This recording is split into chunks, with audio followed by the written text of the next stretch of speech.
집에 가기는 다 틀렸습니다.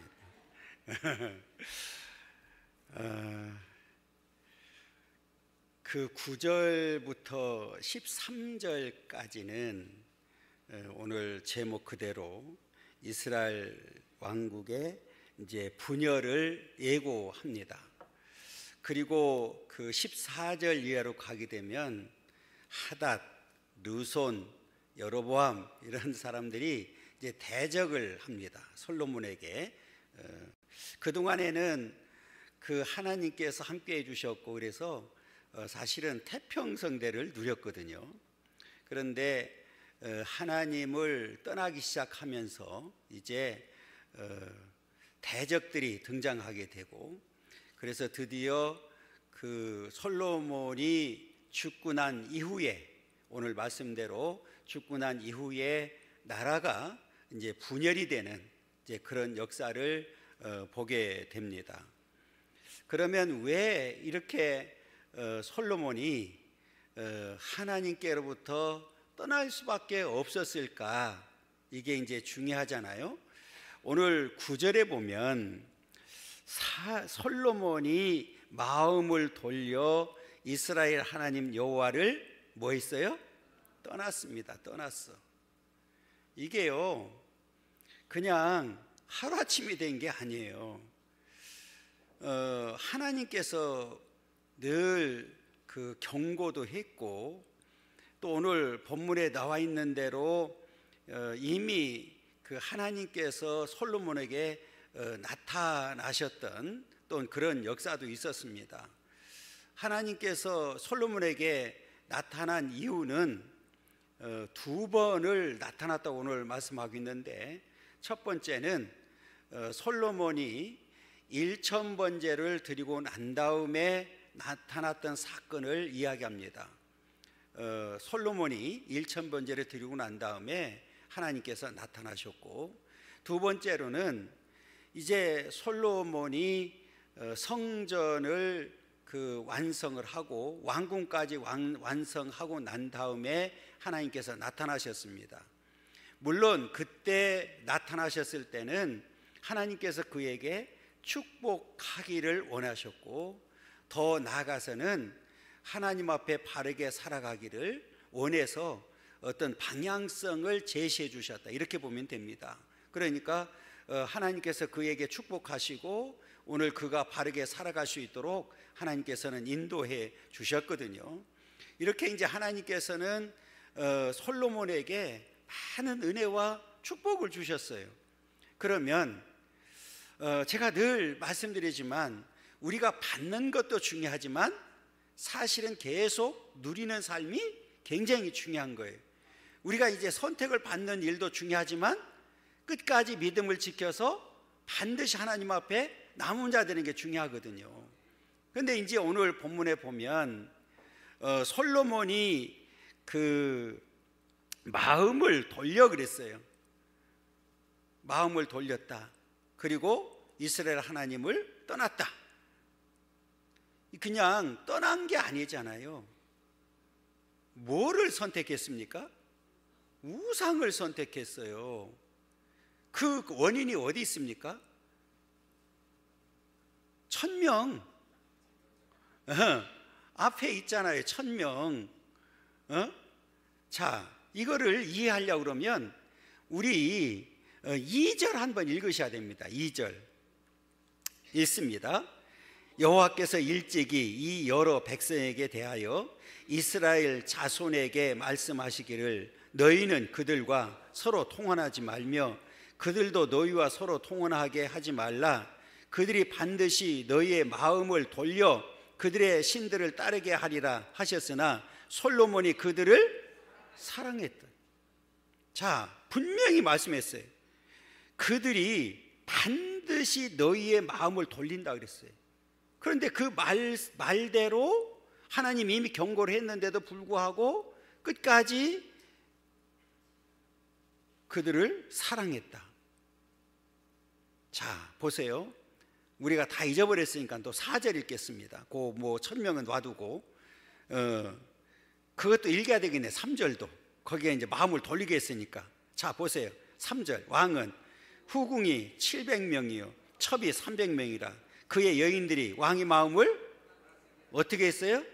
돌아서게 만들었어요. 하나님이 이미 2절에 경고했잖아요. 그래서 돌아서게 만들었어요. 자, 또 4절 나와요. 또 나와요. 자, 솔로몬의 나이가 많을 때에 그의 여인들이 그의 마음을 돌려 다른 신들을 따르게 하였으므로 왕의 마음이 그의 아버지 다윗의 마음 같지 아니하여 그의 하나님 여호와 앞에 온전하지 못했다. 이렇게 얘기합니다.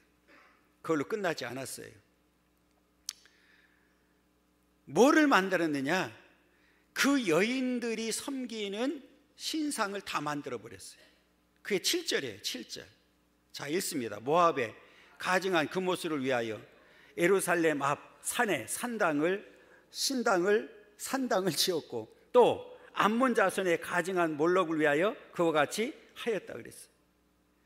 그래서 이 8절에 보면 그가 또 그의 이방 여인들을 위하여 다 그와 같이 한지라 그들이 자기의 신들에게 분향하며 제사했더라. 그러니까 이게 나라가 다양한 나라인데 그들이 섬기는 신들을 위해서 다 모였어요. 산당을 만들고 그들이 분향하고 제사하는데 문제없도록 만들었어요. 완전히 마음이 지금 그냥 여기서 뭐 마음이 여호와를 떠났다, 이게 이 정도가 아니에요.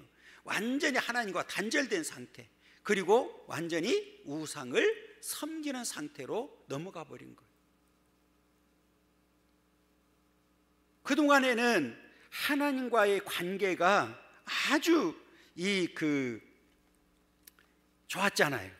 그때는 엄청난 은혜와 축복을 받았거든요. 그러니까 이게 하나님께서는 이렇게 경고를 하거든요. 그러면 그 경고를 통해서 회개하고 돌아오는 자는 다시 하나님 앞에 축복을 받게 되지만, 오늘 지금 이 솔로몬처럼 끝까지 돌아오지 않으면 반드시 하나님의 심판에 의해서 멸망받게 된다. 이게 이제 성경의 역사잖아요. 우리가 에덴 동산에 있을 때에도 아담이 범죄했을 때 하나님이 처음부터 그들을 쫓아내질 않았어요. 아담아 어디 있느냐? 숨어버렸죠. 그리고 자기 죄를 고백하기는커녕 전가해버리는, 그래서 결국은 하나님의 심판을 받을 수밖에 없었죠. 우리가 성경에 보면 사울왕도 마찬가지입니다. 하나님께서 늘 경고를 했어요. 그럼에도 불구하고 끝까지 회개하지 않고 돌아오지 않았기 때문에 오늘 비참한 종말을 맞이할 수밖에 없었습니다. 그러니까 우리는 회개의 기회가 있을 때 반드시 뭐 해야 돼요? 회개를 해야 된단 말이에요. 그러니까 제가 늘 말씀드리지만 회개도 지금 즉시고 믿음도 지금 즉시입니다. 그러니까 이 믿음하고 회개는 연결되어 있는 거거든요. 그러니까 그 기회를 놓치면 절대로 안 된다는 사실을 우리에게 보여주고 있는 거예요. 그러니까 우리에게는 기회가 있을 때 항상 그 기회를 잘 선용하는 것이 굉장히 중요하다, 이렇게 보면 되고요. 그래서 이렇게 하나님께서는 그에게 나타나서 축복도 해주셨고, 그리고 끊임없이 경고를 했음에도 불구하고 그 경고를 간과함으로 인해서 오늘 하나님의 심판을 이제 받게 되고, 그래서 결국은 뒤에 이제 우리가 14절 이하로 보게 되면 대적들이 등장하게 되고, 드디어 오늘 하나님께서 약속한 대로, 말씀하신 대로 이제 나라가 분열이 돼서 이제 비참하게 되는 이제 그런 역사를 보게 됩니다.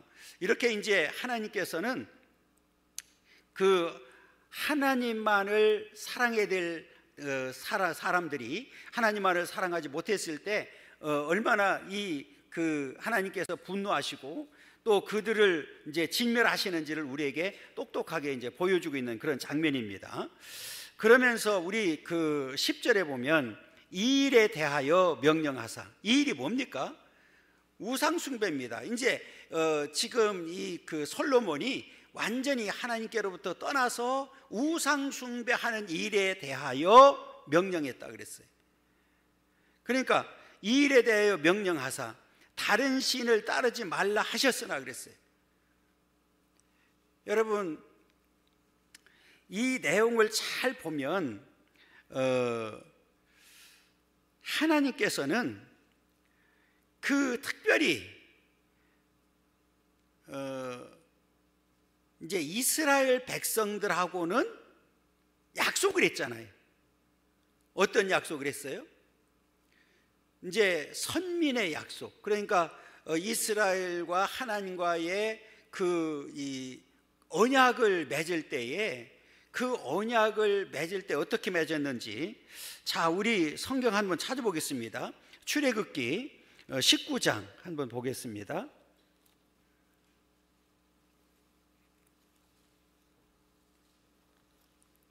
출애굽기 19장 3절부터 우리 6절까지 한번 읽겠습니다. 110페이지입니다. 출애굽기 19장 3절부터 6절까지 우리 함께 읽겠습니다. 모세가 하나님 앞에 올라가니 여호와께서 산에서 그를 불러 말씀하시되 너는 이같이 야곱의 집에 말하고 이스라엘 자손들에게 말하라.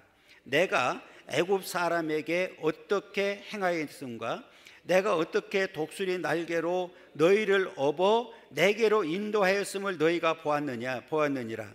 세계가 다 내게 속하였나니 너희가 내 말을 잘 듣고 내 언약을 지키면 너희는 모든 민족 중에서 내 소유가 되겠고 너희가 내게 대하여 제사장 나라가 되며 거룩한 백성이 되리라. 너는 이 말을 이스라엘 자손에게 전할지니라. 이렇게 약속해 주셨어요. 모든 민족 중에서 내 소유가 되고 제사장 나라가 되고 거룩한 백성이 된다. 이렇게 언약을 맺어 주셨단 말이에요. 그러면 이렇게 언약을 맺은 백성으로서 마땅히 오직 누구만? 하나님만을 경외하고 하나님만을 사랑해야 되는데, 이 왕이라고 하는 이 솔로몬이 앞장서서 뭐를 섬겼어요? 우상을 섬기는 일이 생기게 됐단 말이에요. 여러분, 그래서 우리가 이제 중요한 거는 관계잖아요. 관계. 그러니까 하나님과의 관계거든요. 그러니까 지금 오늘 솔로몬이나 이 솔로몬이 타락해서 우상 숭배 하기 시작하니까 다른 백성들은 말할 것도 없는 거예요. 따라서 할 수밖에 없었죠. 그러니까 지금 이들은 하나님과의 관계에서 그 언약적 관계를 뭐 했어요? 파괴해버렸단 말이에요. 그러니까 하나님과의 관계가 깨져버렸어요. 그러니까 하나님과의 관계를 누가 깼습니까? 솔로몬이 깬 거예요. 이스라엘 백성들이 깬 거예요. 그러니까 그 깨는 순간에 하나님께서는 그들을 징벌할 수밖에 없는 거죠. 그래서 오늘 그 얘기예요. 이 다른 신을 따르지 말라고 했는데 그가 여호와의 명령을 뭐 했어요? 지키지 아니했다, 이렇게 얘기합니다. 그러니까 이 얘기는 지금 이들이 우상 숭배하지 말라고 명령했음에도 불구하고 그것을 지키지 않았다는 얘기는 지금 앞에 우리가 읽었던 그 하나님과의 언약 관계를 송두리째 버린 거예요. 그러니까 이 말은 하나님과의 언약은 완전히 깨져버렸고, 그러다 보니까 언약이 깨져버렸다는 얘기는 하나님과 관계없는 삶을 살게 되고, 하나님과 관계없는 삶을 사는 것뿐만 아니라 오히려 더 적극적으로 다른 신을 쫓지 말라고 그랬는데, 섬기지 말라고 그랬는데 오히려 우상을 섬기는 일에 앞장서는 일이 생겨버렸단 말이에요.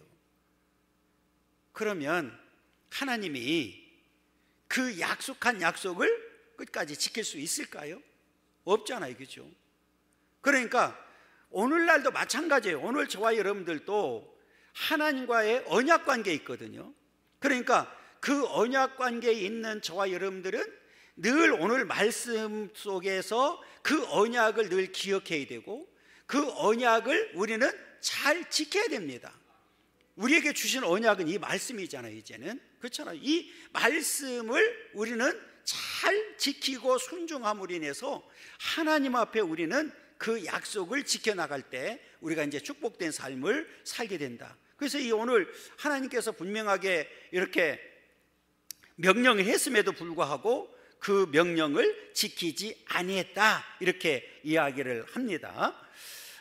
그래서 오늘 우리가 이 성경을 보면 이 에덴 동산에서 아담이 지었던 죄나 오늘 솔로몬이 지었던 죄가 거의 비슷해요.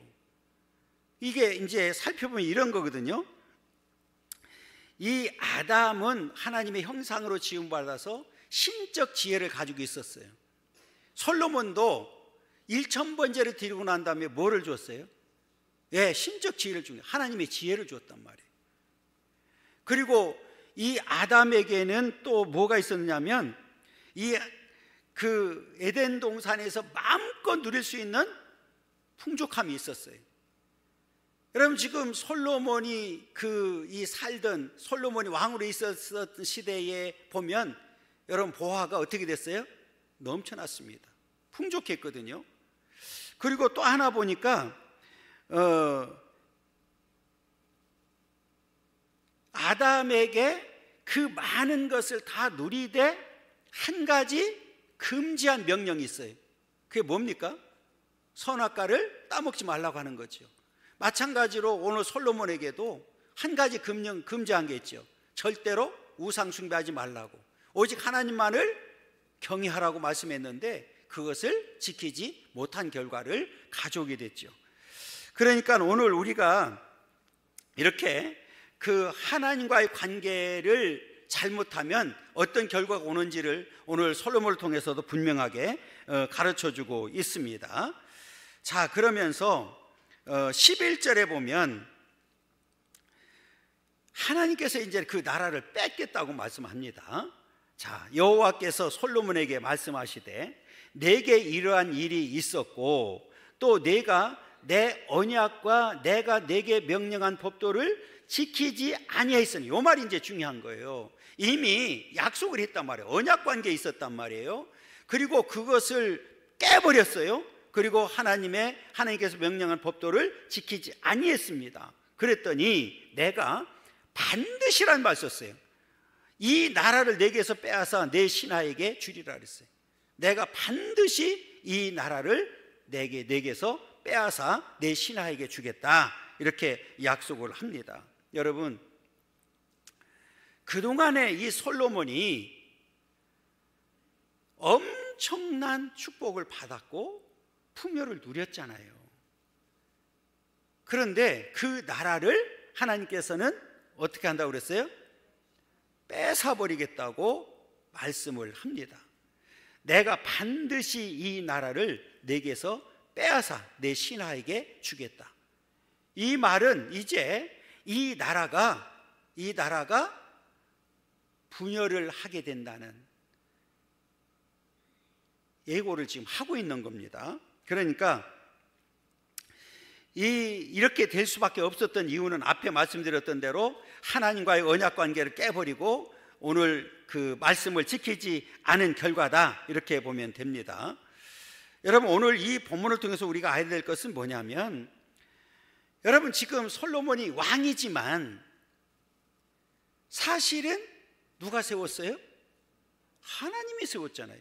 그 나라는, 지금 이스라엘이라는 나라는 누가 선택했어요? 하나님이 선택했잖아요. 그러면 솔로몬이 내가 왕이지만 나는 하나님 앞에 쓰임받는 청지기에 불과하다는 사실을 잊으면 안 되는데 이 사실을 잊어버린 거예요. 그러니까 지금 실제로 이 나라의 주인은 누굽니까? 하나님이시잖아요. 이 나라를 다스리는 왕도 누굽니까? 하나님이시잖아요. 그럼 솔로몬은 대리인에 불과하고 청지기에 불과한 거예요. 그러면 이 대리인이나 청지기라고 하는 신분은 오직 누구를 위해서? 주인을 위해서 충성해야 되잖아요. 그런데 이 솔로몬은 이게 너무 많은 것을 가지고 있다 보니까 착각을 한 거예요. 잊어버린 거예요. 여러분, 우리가 하나님께서 주셨다는 사실을 잊어버리면, 망각하게 되면 오늘 솔로몬과 같이 된다는 사실을 우리에게 보여주고 있는 거예요. 그러니까 오늘 여기서 이 나라를, 내가 반드시 이 나라를 내게서 뺏는다고 하는 단어를 우리가 기억해야 됩니다. 여러분, 제가 늘 말씀드리잖아요. 우리가 하나님께서 주실 때에 그 축복을 받는 축복도 중요하지만 그 축복을 계속 누리는 게 더 중요한 거예요. 왜냐하면 오늘 말씀처럼 하나님께서는 그것을 누릴 수 있는 자격이 안 되면, 교만해지면 다 뭐 한다고요? 뺏어가는 거예요. 여러분, 사실은 욥 같은 경우는 하나님 앞에 범죄한 일이 아니고 의인이었잖아요, 그렇죠? 그런데 이 욥이 그럼에도 불구하고 나중에 뭐라고 고백해요? 주신 분도 하나님이시고 취하신 분도 하나님이시다. 그러니까 이 고백 속에는 뭐냐면 내 것이 아니었다, 원래 하나님 거였다, 이걸 고백하는 거잖아요. 그러니까 이 믿음이 굉장히 중요한 거예요. 그러니까 지금 우리가 사실은 가지고 있는 모든 것들이 다 어찌 보면 누구 거예요? 하나님 것이잖아요. 그런데 이 솔로몬은 그걸 인정하지 못한 거지. 그래서 하나님과의 관계가 깨져버린 거예요. 왜 그랬을까요? 결국은 제가 볼 때는 교만한 거예요. 사람이 뭔가를 가지게 되면 어떻게 돼요? 그게 나를 지배하게 되고 결국은 그게 나를 교만하게 만들거든요. 그러니까 이 솔로몬도 결국은 이 하나님께로부터 멀어지고 하나님을 떠날 수밖에 없었던 이유가 여기 있는 거예요. 그래서 우리가 초지일관 하나님 앞에 늘 겸손하게 하나님 앞에 설 수 있는 자가 얼마나 중요한지를 우리에게 보여주고 있는 겁니다. 여러분, 하나님 앞에 우리는 늘 겸손해야 됩니다. 그리고 하나님께서 다 하나님 것이라는 사실을 우리가 인정하게 되면 우리는 하나님 앞에 늘 의지할 수밖에 없지요. 오늘 그와 같은 삶이 되기를 간절히 소망합니다. 자, 그러면서 이제 12절에 보면 그러나 내 아버지 다윗을 위하여 내 세대에는 이 일을 행하지 아니하고 내 아들의 손에서 빼앗으리라. 여러분, 지금 다윗을 솔로몬을 생각하면 지금 당장 다 뭐 해야 돼요? 당장 다 뺏어도 시원치 않잖아요. 그런데 놀라운 사실은 두 번이나 반복합니다. 다윗을 위하여. 12절에 나와 있죠? 13절도 보세요. 내 종 다윗과 내가 택한 예루살렘을 위하여 그랬어요. 다윗을 위해서 네가 살아있는 동안에는 분열을 안 시키고 네가 죽고 난 다음에 분열시키겠다, 이렇게 약속을 합니다. 이 말을 보면 이 다윗이 얼마나 하나님 앞에 바른 길을 살아왔는지를 보여주는 거예요. 그러니까 우리가 신약에 넘어와서 다윗을 평가할 때 다윗은 하나님 마음에 합한 자라고 인정하잖아요. 그런데 오늘 다윗과 같이 행하지 아니했단 말이에요. 그러니까 오늘 내 다윗을 위하여 내 세대에는 이 일을 행하지 아니한다, 이렇게 얘기합니다. 이 한 사람의 이 의가 얼마나 중요한 역할을 하고 있는지를 보여주고 있거든요. 여러분, 우리가 성경에 보면 소돔과 고모라가 망할 때 의인 몇 명이 없었어요? 10명이에요. 10명. 나중에는 쭉쭉쭉 내려가지고 몇 명까지예요? 10명이 없어서 망했어요. 그런데 여러분, 바벨론에 의해서 예루살렘이 망할 때 의인 몇 명이 없어서 망했는지 아세요? 한 명입니다. 자, 성경 한번 찾아보죠. 예레미야서 5장 1절 한번 보겠습니다. 예레미야서 1057쪽입니다. 1057쪽 예레미야서 5장 1절 읽습니다.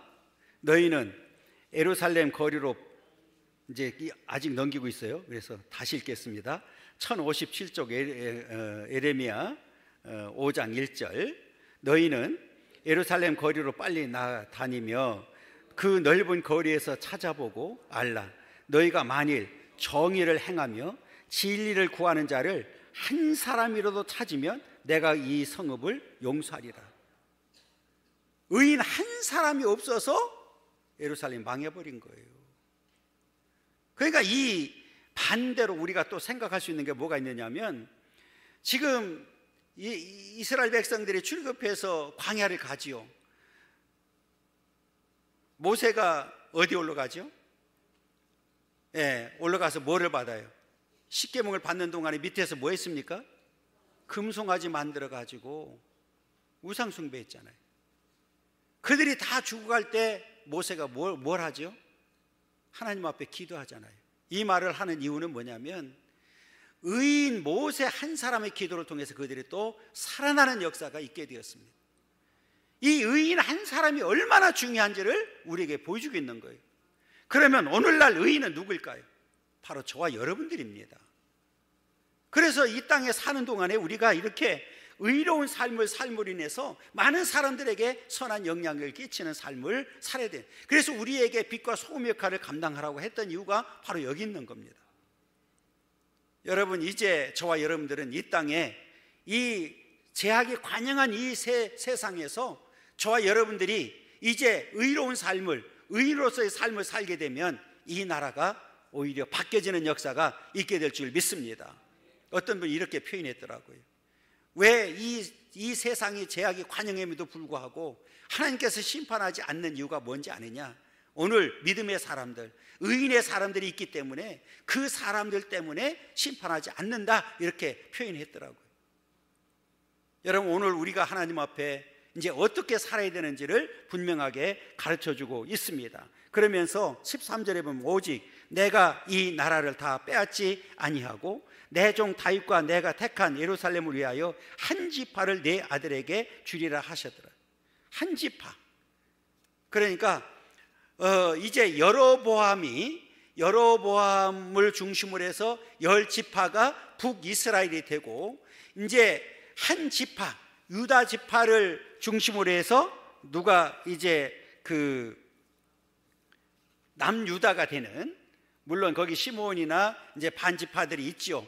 이제 있지만 그렇게 하나님께서는 완전히 멸망시키진 않고 한 지파를 중심으로 해서, 유다 지파를 중심으로 해서 남쪽 유다를 이제 이 세워 나가게 만들고, 북이스라엘이 10지파를 중심으로, 여로보암 중심으로 해서 또 이제 나눠지게 되는, 그래서 이제는 비극이 시작이 되는 그런 역사를 보게 됩니다. 우리가 잘 아는 대로 이제 남북이 갈라져서 북이스라엘을 한번 생각해 보게 되면, 처음부터 갈라 10지파는 완전히 우상으로 찌들어 있던 그런 역사를 보게 되고, 그래서 두 나라가 결국은 비참한 종말을 맞이하게 되고, 나중에 물론 하나님께서 다시 돌아오게 만들었지만, 이렇게 한 사람의 잘못이, 한 사람의 다윗의 의인으로 인해서 나라가 든든하게 세워졌다가 한 사람의 잘못함으로 인해서 나라가 분열되고 오늘 나라가 비참한 종말을 맞이하게 되는 역사를 보게 됩니다. 여러분, 한 사람이 얼마나 중요한지를 우리에게 보여주겠습니다. 여러분, 각자 저와 여러분들은 이제 이 땅에 사는 동안에 이렇게 의로운 삶을 삶으로 인해서 하나님 영광 돌려드리고, 이 어떤 경우라도 하나님과의 관계가 깨지지 않기를 바랍니다. 그리고 우리는 늘 그 관계 속에서 우리는 축복된 삶을 살아야 될 줄 믿습니다. 여러분, 이제 설 명절을 맞이했는데 한 주간도 하나님 우리 믿음을 지켜주시고, 무엇보다도 신앙의 절개를 지키게 도와주시고, 우리의 모든 삶을 통해서 오직 하나님 영광 돌려드리고, 어떤 경우라도 하나님과의 관계가 깨지지 않는 그런 삶을 살게 해달라고 우리가 기도하면서 한 주간도 승리하는 그런 삶이 되기를 간절히 소망합니다. 하나님